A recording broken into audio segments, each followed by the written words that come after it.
Hello everyone, good evening. स्वागत है आप सभी का मेरे एक नए व्लॉग में।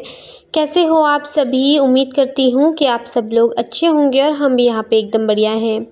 तो जी, ये हो रहा है इवनिंग का टाइम। इवनिंग के भी यहाँ पे ये 5:30 बजे का वीडियो है। और यहाँ पे जो है उठते ही सबसे पहले अपना मुँह हाथ धोया, अपना फ्रेशन वगैरह हुई थी और सो गई थी दिन में थोड़ी देर। और आजकल ना ऐसा हो रहा है कि मतलब दिन में लेटते ही ऐसी नींद आ रही है ना कि फिर सीधा शाम के 5 साढ़े 5 कब बज रहे पता ही नहीं चल रहा। तो 5 बजे मैं उठी थी। फिर उसके बाद मैंने अपना मुँह हाथ धोया, बाल वगैरह बनाए और फिर मैंने निक को पढ़ने के लिए बिठा दिया था। तो अपना काम भी कर रही थी साथ में, स्कूल का जो भी उसको होमवर्क मिला था। आज वैसे बच्चों की छुट्टी थी लेकिन ऑनलाइन क्लास चल रखी थी बच्चों की ना। बाकी ये कपड़े मैंने ना सुबह से धोए हुए हैं ये कपड़े। और मैंने सोचे कि अब धूप आएगी तब धूप आएगी, लेकिन धूप का तो कोई नामो निशान था नहीं। और जो है बारिश भी सुबह से जब से लगी हुई है ना तब से बंद ही नहीं हो रखी है बारिश। मतलब हल्की फुल्की लगी हुई है। मैंने कहा थोड़ा सा भी अगर मौसम खुलेगा तो मैं बाहर कपड़ों को रख दूँगी, लेकिन सुबह से शाम हो गई, अभी तक मौसम ख़राब ही है और बारिश हो ही रही है। तो फिर मैंने कहा यार फिर कपड़ों पे ना फिर स्मेल से आने लग जाती है, धुले कपड़ों पे भी। तो मैंने कहा बाहर में यहाँ पे जो सीढ़ी के पास ग्रिल लगी हुई है ना, उन वहाँ पे मैं जो है कपड़े फैला देती हूँ। और बाकी जो ये गेट है ना छत में जाने के लिए, तो इसको भी मैं खोलूँगी तो बाहर से हवा आती रहेगी, उधर से भी हवा आएगी और साथ में बालकनी की इधर से भी हवा आएगी ना, थोड़ा बहुत कपड़े सूख जाएंगे। और बाकी मैंने ये ग्रिल पहले साफ़ कर दी है। वैसे जब मैं झाड़ू पोछा करती हूँ उस टाइम पे मैं यहाँ पे क्लीन कर लेती हूँ ग्रिल, लेकिन रोज़ रोज़ क्लीन नहीं करती हूँ ग्रिल्स को ना। तो फिर यहाँ पे अभी मैंने एक गीले कपड़े से इसको अच्छे से साफ़ कर लिया है। और अब मैं यहाँ पे कपड़े सुखाऊंगी, वरना जो थोड़ी बहुत धूल भी रहती है, कभी झाड़ू वगैरह लगती है फिर बाहर से ना धूल उड़ती जाती है, तो फिर कपड़ों पे लग जाएगी, धुले हुए कपड़ों पे। तो यहाँ पे जो है मैंने इसको साफ़ करके और अब मैं जो सारे कपड़े हैं ना इनको सुखा लूँगी। कपड़े बहुत सारे थे, एक दिन भी कपड़े ना धुलो ना तो इतना ज़्यादा कपड़ों का ढेर लग जाता है। और मैं तो डेली ही धोती हूँ, लेकिन वही होता है कि छोटे बच्चों के साथ ना बहुत सारे कपड़े हो जाते हैं। स्पेशली जैसे डुग्गू छोटा बच्चा है अभी, वो गीला कर देता है, गंदा कर देता है, तो फिर उसके साथ बार बार कपड़े चाहिए होते हैं और कपड़े बहुत सारे हो जाते हैं फिर। बाकी मुझे थोड़ा निकू की जो है स्कूल की यूनिफॉर्म शर्ट धोनी थी उसकी। बाकी पैंट वगैरह तो ठीक थी, लेकिन शर्ट जैसे ये येलो कलर में है ना, तो ये जल्दी जल्दी गंदी हो जाती है। वाइट और येलो कलर जो ये लाइट कलर रहते हैं ना, इन पे जो है गंदा एकदम से दिखता है। तो कभी मैं इसको मुझे डेली भी क्लीन करना पड़ता है, और कभी मतलब जैसे 2 दिन लेके जाती है और फिर तीसरे दिन इसका स्पोर्ट्स हो जाता है तो उस दिन मैं धुल लेती हूँ। तो मेरा ये रहता है कि स्कूल यूनिफॉर्म ना बिल्कुल एकदम नीट एंड क्लीन रहनी चाहिए, क्योंकि जब मेरा स्कूल टाइम था ना उस टाइम मेरे कपड़े भी एकदम नीट एंड क्लीन रहते थे और मतलब बिल्कुल भी गंदे वगैरह मैं नहीं रखती थी अपने कपड़ों को। तो वही है कि जो है उसके कपड़े मैं धुलती रहती हूँ। तो यहाँ पे मैंने सारे कपड़े सुखा दिए हैं और आप देख सकते हो कितने सारे कपड़े हो गए थे। बाकी अभी यहाँ पे मैंने सुबह से ना कितनी बार वाइपर मार दिया है, क्योंकि डर लगता है जैसे बाहर आओ कभी फिसलने वगैरह का डर लगता है। तो फिर अभी भी यहाँ पे बहुत सारा पानी इकट्ठा हो रखा था। अभी मैं वाइपर तो मार रही थी, लेकिन जैसे अभी मैंने वाइपर मारा तो अभी इतना नहीं दिख रहा है। फिर बाद में जैसे मैं थोड़ा दूर दूर जा रही हूँ ना वाइपर मारते मारते, फिर कहीं कहीं पे पानी मुझे दिख जा रहा है, तो फिर वापस आके फिर इसे यहाँ पे वाइपर मारना पड़ रहा है। और बारिश है तो मतलब पानी तो भी रुकेगा ही नहीं, क्योंकि तिरछी बारिश हो रही है। और कभी पीछे की साइड से उधर जैसे ये ग्रिल्स वगैरह में भी पानी जैसे छींटे गिरते हैं ना, मतलब बारिश गिरती है तो फिर वो फिर बालकनी में पानी आ ही जाता है। पीछे की साइड भी खुला हुआ है ना उधर, तो उधर से ही पानी आ जाता है एकदम।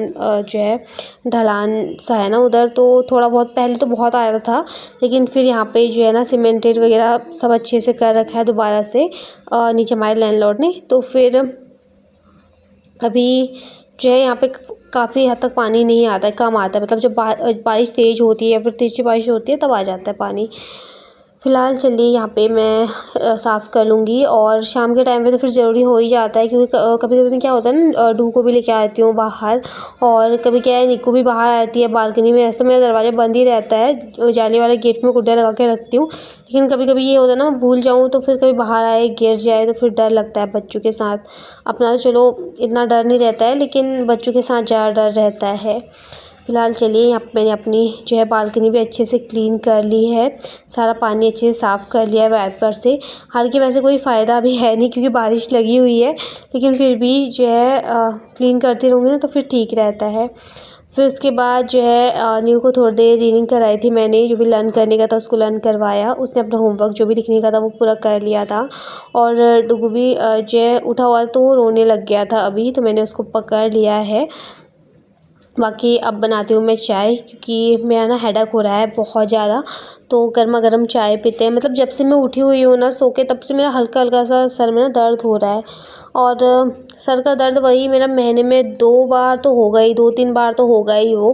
पता नहीं माइग्रेन का है किस चीज़ का है, मुझे पता नहीं, समझ भी नहीं आ रहा है। एक बार डॉक्टर को तो दिखाना ही पड़ेगा मुझे अपना सर अच्छे से, क्योंकि मेरा ना पेन होने लग जाता है सर में बहुत ज़्यादा। और दर्द भी मतलब ऐसा नहीं कि नॉर्मली जैसे होता है ना हल्का फुल्का, वैसा नहीं होगा, तेज़ होगा, फिर वो कंटिन्यू लगा रहेगा। जैसे होता नहीं कि कुछ अंदर से खा रहा हो, वैसे ही टाइप में दर्द होता है। और कई बार तो मेरे हस्बैंड मुझे बहुत डांटते कि तुम इतना ज़्यादा टेंशन मत लिया करो, इतना सोचा मत करो। लेकिन पता नहीं क्यों हो जाता है, शायद माइग्रेन के का ही होगा, क्योंकि जैसे माइग्रेन भी अगर स्ट्रेस वगैरह ज़्यादा होता है, या फिर फ़ोन का भी हमारा काम रहता है, एडिटिंग वगैरह सारी चीज़ें रहती है फ़ोन का भी ना, तो स्क्रीन से भी ज़्यादा जो है सर में दर्द होने लग जाता है। फ़िलहाल चलिए, ये तो लगा ही रहता है, कभी दुख तकलीफ़ें तो ये तो चलती रहती हैं। फ़िलहाल यहाँ पे मैंने बना दी है चाय, मतलब चाय बनने के लिए रख दी है। और यहाँ पे देखिए, मैं आपको डूगू को भी दिखा रही हूँ, क्योंकि आप लोग मुझे बोलते हो कि इसको भी दिखाया करो। और जैसे इसको कैमरे में दिखाऊंगी ना, वैसे ही देखो अभी उधर को मुँह कर देगा, इसका ऐसे ही रहता है। और हाँ, मेरे पास ना एक कमेंट आया था कि दी आपने सी सेक्शन डिलीवरी के बाद एकदम से वेट कम कैसे कर लिया, और वेट लॉस का अपना मतलब बताना कि आपने वेट लॉस कैसे किया है। तो मैंने कोई भी वेट लॉस नहीं किया है अपना, ना ही मैंने कोई डाइटिंग की है, ना कुछ किया है। वो अपने आप ही मेरा वेट कम हो गया। निकू के टाइम पे भी ऐसे ही हुआ था मेरा, मतलब इसके टाइम में थोड़ा ठीक ठाक दिखती थी, जब ये हो गई थी ना उसके बाद फिर मैं वैसी हो गई जैसी मैं थी। तो होता है ना किसी का, मतलब एकदम से इंसान फूल जाता है। और इस टाइम पे होता भी है, जब बच्चा होता है ना तो फिर खाना वगैरह भी ज़्यादा खाया जाता है। किसी किसी का मतलब ये होता है कि वो जो है वेट गेन हो जाता है। बट मेरा अपने आप ही जो है ना फिर जो है कम होने लग गया है। मैंने कुछ भी नहीं किया है। और पेट कम करने के लिए मुझे मतलब पूछा है काफ़ी लोगों ने कि ना आपकी सेक्शन हुआ है, फिर भी आपने जो है पेट कैसे अपना अंदर कर लिया, कैसे आपका पेट मतलब आपने कम कर दिया है। तो फिर मैं ना बेल्ट लगाती थी, और बेल्ट लगाना बहुत ज़्यादा ज़रूरी है, चाहे आपका सी सेक्शन हो रखा है या फिर आपकी नॉर्मल डिलीवरी हो रखी है। तो उसके लिए आपको ना बेल्ट लगाना बहुत ज़्यादा ज़रूरी होता है। तो जो है मैंने बेल्ट लगाई है।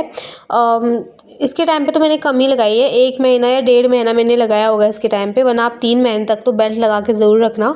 और ऐसा नहीं है कि हमारा वेट गेन हो रहा है तो हमें कम चीज़ें खानी है। अगर आपका अपने आप से हो रहा है वेट कम, तो कोई बात नहीं, लेकिन आप खुद से कोई डाइटिंग वगैरह मत कीजिए अभी, क्योंकि जब तक बच्चा फीड करने वाला होता है ना, तो आप अपनी डाइट कम नहीं कर सकते हो, क्योंकि आपको भी प्रॉब्लम होगी और बच्चे के लिए दूध भी नहीं होगा, और बाकी खुद को भी कमज़ोरी रहती है। तो मेरा तो मतलब खाना भी मैं उतना ही खा रही हूँ जितना मुझे भूख है, और बाकी मैंने कम खाना भी नहीं कर रखा है, बट अपने आप जो है मेरा वेट कम हो गया है। तो अब मैं इसके बारे में क्या ही बताऊँ आपको कि मैंने क्या डाइटिंग करी है। मैंने डाइटिंग वाइटिंग मैं कभी डाइटिंग करती ही नहीं हूँ पहली बात तो, और होती भी नहीं है मुझसे डाइटिंग वगैरह। और फ़िलहाल बस यही था कि मैंने कैसे अपना वज़न कम किया, अपने आप से ही हो गया वो वज़न कम मेरा। बाकी जो है अभी ये नेक्स्ट डे मॉर्निंग का टाइम है, उसके बाद ना चाय वगैरह हमने पी, फिर मैंने कोई वीडियो नहीं बनाया था, फिर मैंने डिनर वगैरह बनाया, फिर जो है हस्बैंड आ गए थे, फिर हमने एक चाय फिर साथ में पी, फिर थोड़ी देर बैठे बातें वगैरह करी, फिर डिनर वगैरह करके हम सो गए थे, क्योंकि मॉर्निंग में जल्दी उठना था। आजकल हस्बैंड की मॉर्निंग शिफ्ट लगी हुई है, फिर निकू ने स्कूल जाना था नेक्स्ट डे, तो इसलिए। तो ये नेक्स्ट डे से मैं अपना वीडियो स्टार्ट कर रही हूँ। और सुबह सुबह से मैंने अपना वीडियो स्टार्ट नहीं किया, मैं सुबह के यहाँ पे 9 बज रखे हैं, और अपनी वीडियो 9 बजे से मैं स्टार्ट कर रही हूँ। और आज सुबह का ये वीडियो है। न्यू को स्कूल छोड़ के मैं आई हूँ, और क्लीनिंग मैंने आज मॉर्निंग में ही कर ली थी, सारी सफाई झाड़ू पोछा सब मैंने मॉर्निंग में कर लिया था। नाश्ता भी मॉर्निंग में बन गया था, क्योंकि हस्बैंड के ऑफिस के लिए निकू का टिफ़िन, हस्बैंड का नाश्ता सब मॉर्निंग में ही बन जाता है। तो नाश्ता, झाड़ू पोछा सब मैंने कर लिया था, क्योंकि आज ना मुझे मंदिर की क्लीनिंग करनी थी। और न्यू को छोड़ के आते-आते ना, मतलब उसको छोड़ के आती हूँ तो आते-आते मुझे 8:30 बज जाते हैं। तो मैंने सोचा फिर मैं कब आऊँगी, फिर मैं कब झाड़ू पोछा करूँगी, फिर मंदिर की सफाई में भी टाइम लगता है, और बिना नहाए जो है मंदिर की साफ़ सफाई भी नहीं होती है। तो फिर जो है मैंने सुबह-सुबह ही सारे काम कर लिए थे। इसी वजह से मैंने आज वीडियो भी नहीं बनाई, क्योंकि जब वीडियो बनाना होता है ना, तो उस टाइम पे क्या होता है कि फिर कैमरे को इधर से उधर रखो, और जहाँ आपका काम 10 से 15 मिनट में हो जाएगा ना, वहाँ आपको आधा घंटा लग जाएगा काम करने में, क्योंकि 10-15 मिनट तो कैमरा सेट करने में, इधर से उधर लगाने में, कभी क्लोज शॉट लो, कभी दूर का शॉट लो, तो उसमें जो है फिर टाइम लग जाता है। तो मैंने फटाफट से घर के काम निपटा। मैंने कहा अब मैं बाद में ही, जब न्यू को छोड़ के आ जाऊँगी, उसके बाद ही अपनी वीडियो जो है मैं स्टार्ट करूँगी। तो बाल धो के नहाना था मुझे आज, तो मैंने फिर बाल धो के जो है नहाया है। और महीने में एक बार तो जो है मंदिर के अच्छे से डीप क्लीनिंग होती ही होती है, और बाकी डेली बेसिस तो होती रहती है, लेकिन जो डीप क्लीनिंग होती है वो फिर जो है महीने में एक बार तो होती है। फ़िलहाल यहाँ पे जो भी मंदिर के बर्तन थे वो सारे मैंने रख दिए हैं धुलने के लिए, और जो मंदिर की फ़ोटोज़ वगैरह थी उनको मैंने साफ़ कर के एक थाली में रख दिया है। और फिर मैंने कर दिया था मंदिर को अच्छे से साफ़। और हमारी मंदिर की जो लड़ियाँ है ना, वो भी थोड़ा सा निक्कू से कल ना निकल गई थी, तो उसको भी मैंने अच्छे से अरेंज कर रखा है। मंदिर में लाइट्स वगैरह रहती है ना, तो बहुत ज़्यादा अच्छा लगता है जब जलती रहती हैं, और साथ में अगर आप लड़ियाँ लगाओ ना, तो रंग बिरंगी रहती है, तो और भी अच्छा लगता है। फ़िलहाल चलिए यहाँ पे मंदिर में से जो भी मैंने फ़ोटोज़ वगैरह निकाल रखे थे भगवान जी की, उनको साफ़ करके फिर मैंने पहले ही साफ़ कर लिया था। अभी मैंने इनको मंदिर में लगा दिया है, और अब जो भी मंदिर के जो है बर्तन है उनको मैंने धुल लिया था। साथ में जो मंदिर में माला लगाई हुई थी, फूल की माला जो थी, वो भी मैं लगा दूँगी, और सारे बर्तन भी जो मंदिर के हैं वो मंदिर में मैं रख दूँगी यहाँ पे। बाकी यहाँ पे मंदिर की माला भी गंदी हो रखी थी, कि जैसे झाड़ू वगैरह लगता था, धूल वगैरह बैठ जाते इस पर, तो फिर मैंने इसको भी अच्छे से धुल लिया था। और फिर मैंने ऐसे इसको पानी इसमें से झाड़ लिया था, और फिर अभी ना ये ऐसे ही सूख भी जाएगी। फिर बाद में फिर कब लगाऊंगी, मैंने कहा चलो अभी मैं इसको लगा के रख देती हूँ। और मंदिर की पूरी अच्छे से क्लीनिंग करने के बाद अब आती है बारी दिया बाती करने की। तो यहाँ पे लाइट्स जलाना मैं भूल गई थी, तो यहाँ पे मैंने लाइट्स जला दी हैं मंदिर की। और अब यहाँ पे पूजा कर लेंगे। जब पूजा करो ना, सच में एक अलग सा सुकून मिलता है, बहुत ज़्यादा अच्छा लगता है। जब मंदिर में ऐसे दिया जलता हुआ देखती हूँ ना मैं, तो मुझे बहुत अच्छा लगता है सुबह शाम। अगर आप कोई परेशान हो ना, तो आप एक बार नोटिस करना, जैसे आपने दिया जला रखा है ना, आप उस दिए को देखे रहना, और आपको ना एक अलग सी पॉजिटिविटी, एक अलग सा सुकून मिलेगा, बहुत शांति मिलेगी सच में। मेरे साथ बहुत ऐसा होता है। और फिलहाल चलिए यहाँ पे मैंने अभी दिया बाती अपनी कर ली है, और बाहर मैंने ना जल भी चढ़ा दिया था तुलसी माँ को। और फिर मैं आ गई थी यहाँ पे किचन में। अब मैं बनाऊँगी डुगू के लिए नाश्ता। तो एप्पल रखा हुआ था, तो अभी ना एप्पल भी ख़त्म हो रखे थे, क्योंकि मैं बीच में उसके लिए जो है प्योरी बना रही थी एप्पल की। तो अभी ना एप्पल एक ही बचा हुआ था, एक मैं निकू को दे दिया था स्कूल के लिए, और एक मैं भी ना इसके लिए बॉईल कर दूँगी, और उसका अच्छे से प्योरी बना के इसको खिलाऊँगी। तो मैं अलग अलग चीज़ें खिलाती हूँ, ऐसा नहीं है कि मुझे मतलब उसको सेरेलैक्स ही खिलाना है। तो कभी उसको सेरेलैक्स खिलाती हूँ, कभी उसको मैं जैसे फ्रूट्स हैं, जैसे कभी हो गया बनाना हो गया, या फिर एप्पल हो गया, इसकी प्योरी बना के दे दो। और कभी मैं उसको दलिया देती हूँ, कभी दिन में दाल दे देती हूँ। तो ऐसे मैं देती रहती हूँ, और खिलाती मैं उसको तीनों टाइम हूँ, थोड़ा थोड़ा। और बाकी चलिए यहाँ पे मैंने ना बॉईल कर लिया था एप्पल, और अब इसको ना मिक्सी में पीस लूँगी। आप चाहे तो वैसे हाथ से भी इस तरीके से मैश कर सकते हो, लेकिन मिक्सी में क्या होता है ना, ये अच्छे से ग्राइंड हो जाता है, बिल्कुल एकदम पेस्ट बन जाता है, तो खाने में सही रहता है। वरना कभी कभी जैसे हम हाथ से जो मैश करते हैं ना, तो उसमें थोड़ा बहुत टुकड़े रह जाते हैं एप्पल के ना, तो फिर गले में अटकने का डर रहता है। बच्चों के साथ अभी छोटा है, तो फिर अभी ध्यान देने की ज़्यादा ज़रूरत होती है। फ़िलहाल चलिए अभी यहाँ पे जो है ये प्योरी मैंने बना दी है, इसको निकाल लेते हैं एक अलग से बर्तन में। और अभी ना वो रो रहा था बहुत ज़्यादा, क्योंकि उसको लग गई थी भूख। और मतलब ऐसे मैं उसको फीड करा के गई थी जब मैं नहाने के लिए गई थी, लेकिन फिर जो है फिर दिया बाती करा, फिर जो है मंदिर की सफाई भी करी, उसमें टाइम लग गया था। तो यहाँ पे अब जो है ना मैं उसको खिला देती हूँ। और अभी ना उसको गोदी में ही रखना हो रहा था, क्योंकि जब उसको भूख लगती है या फिर नींद आती है ना, तब वो बहुत ज़्यादा रोने लग जाता है। वैसे वो पूरा टाइम खेलता रहेगा, बस उसका पेट भरा होना चाहिए, उसको नींद नहीं आनी चाहिए। और जब उसको नींद आती है तब भी वो नींद के लिए बहुत चिड़चिड़ा हो जाता है, हो ही जाते हैं सभी बच्चे। और भूख लगती है तो भूख तो उससे बर्दाश्त होती ही नहीं है फिर।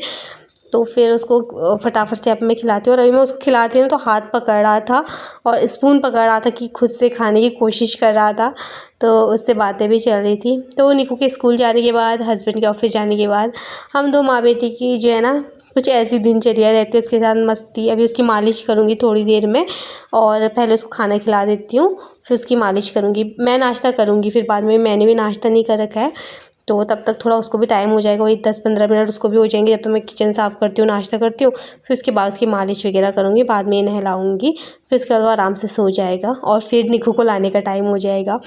फिलहाल चलिए इसी के साथ अपनी आज की इस वीडियो का भी एंड करूँगी। उम्मीद करती हूँ आपको मेरी आज की वीडियो पसंद आई होगी।